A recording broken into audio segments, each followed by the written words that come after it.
village d'Os, à environ 1 km sur la route de Toursourt, dans le département du Var.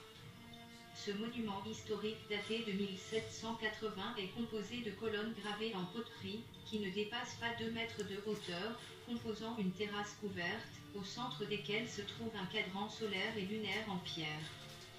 L'abbé était un homme de savoir exceptionnel, il grava sur ses colonnes un résumé des connaissances humaines dans toutes les disciplines, l'astronomie, les mathématiques, la médecine, l'optique, les sciences humaines, etc.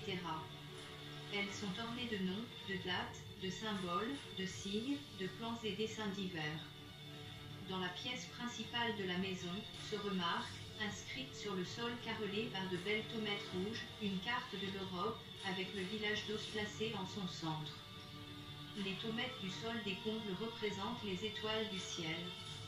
L'abbé Jean est décédé le 4 avril 1798 à l'âge de 66 ans, le message qu'il nous a laissé reste encore à élucider.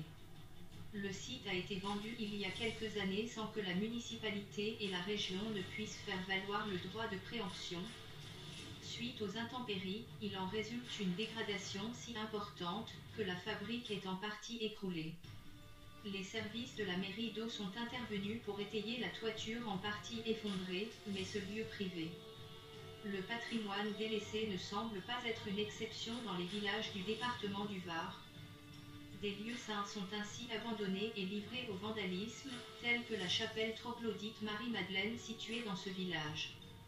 L'écrivain médiéviste, Bernard Falque de Bézour, ancien archiviste de la bibliothèque Méjeanne d'Aix-en-Provence, affirme que l'abbé Jean était le bibliothécaire du duc de Blacas. Il aurait découvert le secret des Blacas, qui est aussi celui de l'ordre du Temple, voire son livre, sur les traces des Templiers du Var et des Alpes-Maritimes. La fabrique de l'abbé Jean ressemble à un établissement universitaire pluridisciplinaire. Il a fait graver dans la terre cuite une synthèse du savoir de l'humanité de son époque. Ces éléments ont certainement été utilisés pour l'enseignement. L'abbé Jean semblait avoir non seulement un intérêt pour la religion, mais aussi pour les mathématiques, l'architecture et l'astronomie. Ce livre documentaire vous fera découvrir une grande partie du trésor du prêtre Jean d'Os.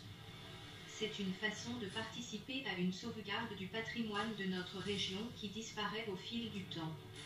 Ce livre sera édité le 17 janvier 2020, année